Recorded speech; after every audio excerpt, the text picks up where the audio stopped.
Guys, there's really only two main types of ETFs that you need to get very, very rich. They are value ETFs and growth ETFs. Now, on this video, I want to give you the pros and cons of both and hopefully help you decide which one you need to focus on or you want to focus on, or whether or not you want to have both in your investment portfolio. Look, concentrating on both can help you grow some serious wealth over time. Now, the choice on whether or not to focus on value ETFs or growth ETFs in your investment portfolio comes down to some important factors that we're going to talk about in this video. And my suggestion, guys, is that you consider having both in your portfolio. But you can decide if that's right for you after you hear some of the pros and cons of each. So let's start with value ETFs. Now, value ETFs primarily invest in the stocks of companies that are typically trading below their intrinsic worth when compared to their peers and the broader market. And value ETF funds tend to hold companies in that bucket of stocks with a lower PE ratio. And they also tend to come with higher dividend yields and lower expected earnings growth in the future. Now, value ETFs can be a smart investment choice for investors who are looking for diversification during volatile markets, income from dividends, or just stable returns over a long stretch of time, right? And so a value ETF is just simply a bucket of stocks from companies that have a certain level of stability over a long period of time. Value ETFs typically focus on companies that have a strong financial position, stable earnings, and a history of paying good solid dividends to their shareholders. Now, just think back to 2022 when the S&P 500 was right around negative 18% in terms of returns for the year. That's when your value ETFs would have came in handy. Now, some other pros of investing in value ETFs. First, there's lower risk. Value ETFs are considered less risky than growth ETFs that I'll talk about in a moment because they have a stronger financial position in whatever industry or market that they're in. You've got your stable earnings and you've got a history of paying good solid dividends. So the risk is lowered with value ETFs. And another pro is the fact that investors, like retired investors, they like to look for some type of income producing investment. And that's when a value ETF becomes attractive, right? And then there's the diversification, of course, that you get with a value ETF, and also the low cost. A value ETF typically has lower fees compared to more actively managed funds, making them a very cost-effective investment option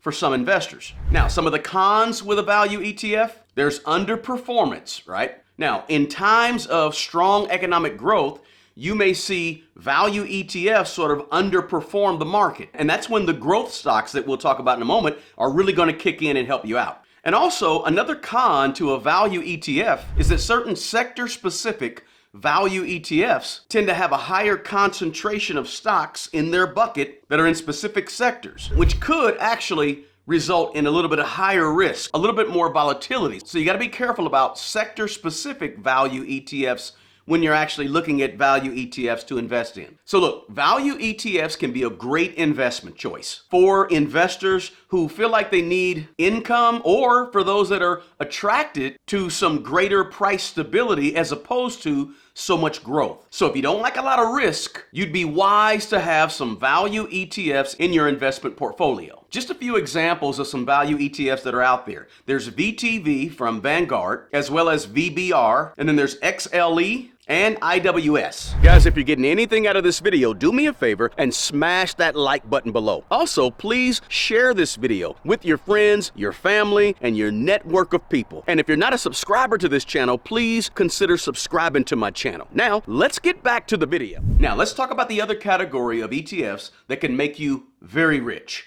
Growth ETFs. Now, growth ETFs, in contrast to value ETFs, focus on fast expanding and often more volatile companies in hopes of getting higher than above average returns. A growth ETF is just what it says, guys. It's an exchange traded fund that invests in a bucket of stocks from companies with the potential for above average growth. Now, while growth ETFs have the potential to provide above average returns, in the long term, they can have some wide swings in price in the short term. So you got to be careful about that. Now, what are some pros of investing in growth ETFs? There's potential for higher returns on your money, right? Based on historical performance, growth stocks can outperform the broader market over time. And there's also the diversification you get with growth ETFs as well, right? Rather than researching and analyzing these individual stocks to try and get this above average return, instead of doing all that, you just invest in a growth ETF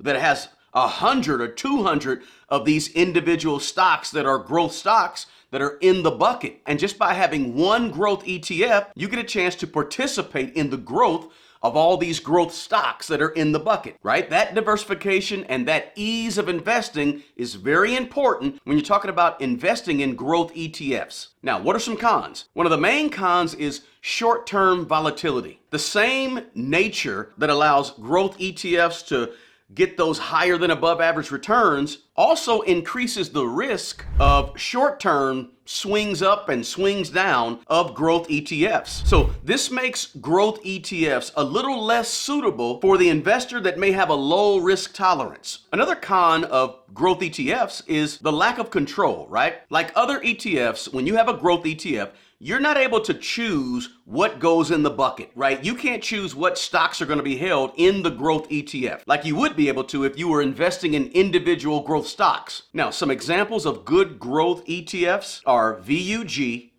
IWF, SPYG, and VBK. But do your own research and assess your own risk tolerance, and then go for it. And just remember, value ETFs are more conservative. They may perform better in volatile markets, but they can come with less potential for growth in the long term. And growth ETFs may have higher potential for higher returns, but growth ETFs are a little more risky. Remember, guys, it's important that you, as an investor, carefully consider your investment objectives, your risk tolerance level. Hey, both of these types of ETFs, value and growth, are excellent choices to have together in your own investment portfolio. Hey guys, I hope I was able to explain the difference between value ETFs and growth ETFs, and how both of them, they have their pros, they have their cons, but for the most part, if you invest in both of them, you'll be well on your way. You can get very, very rich just by knowing those two types of ETFs and having them as a part of your investment portfolio. Always remember this, guys. Keep this in mind.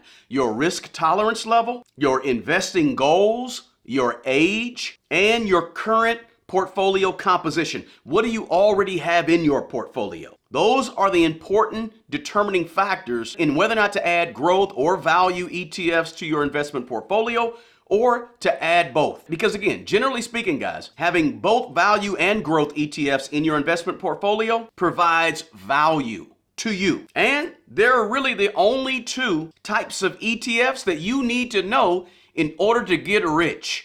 Keep this investing thing simple. Now, hey guys, if you want to learn more about the 3 specific ETFs I include in my portfolio, you need to watch this video right here next. Peace.